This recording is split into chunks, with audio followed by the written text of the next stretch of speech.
In his most recent job overseeing American intelligence, Rick Grenell declassified documents, many documents we should have seen much earlier, including some that showed the FBI entrapped Michael Flynn and did it for political reasons.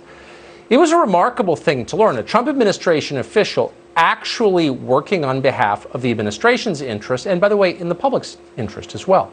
Recently, former Secretary of Defense Jim Mattis publicly denounced the administration he once worked for. In response to his statement, Rick Grenell tweeted this, quote, "One of the biggest opponents of bringing U.S. troops home was Mattis. Donald Trump ran and won the election partly by committing to this policy. Why would Mattis take the job and then undermine the policy? Because it's what D.C. types do." Rick Grenell just departed the administration. We're happy to have him join us for his first interview tonight. Rick Grenell, thanks so much for coming on. Expand on that tweet for a second, if you would. You say that's what D.C. types do. What did you mean by that? Look, the fact of the matter is we have a real problem in Washington, D.C., because it's a system that is no longer really Republicans and Democrats pushing against each other to create a good policy. It's no longer a fight between Republicans and Democrats. It's a fight between Washington and the rest of America. And let me expand on that. What we have is a system in Washington, and you know this, Tucker, where people get jobs if you're there, if you know someone, and you work your way up, and it's like musical chairs from one agency to another. There's no outside thought. There's no outside perspective. When someone like Donald Trump comes in and says, "Why are we doing it this way?" they attack him because he's breaking the system. He doesn't play by their rules. I saw that at DNI.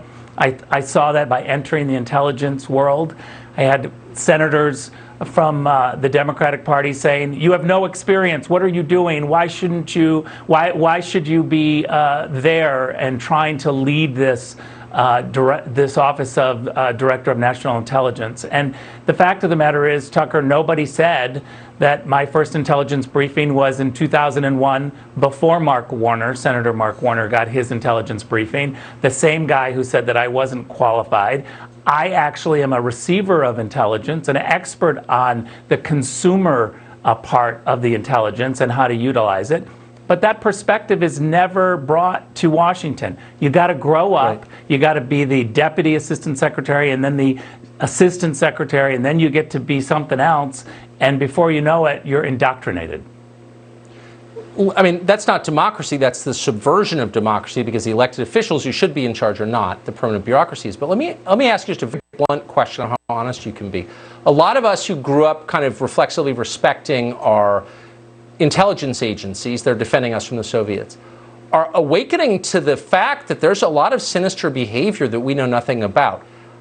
What was your assessment? You oversaw them. Like, what was your assessment in the end? Should we be worried about what they're doing in our name? Well, first of all, let's always remember that intelligence is an estimate. Sometimes we get it right, sometimes we get it wrong. It's utilized by policymakers to say, here is the current information of what we know, and by the way, here is the current information that we don't know. Use it to make good policies. And instead, what we've had is policymakers that manipulate it. I had intelligence officers who didn't want to brief the Hill any longer because their words would be manipulated. That's less surprising, I would say. Rick Grenell, who did more to bring to light to the public information that we should have heard a long time ago. I wish you'd been in that job earlier, but thank you for what you did. Great to see you. Thanks, Tucker. We'll be right back.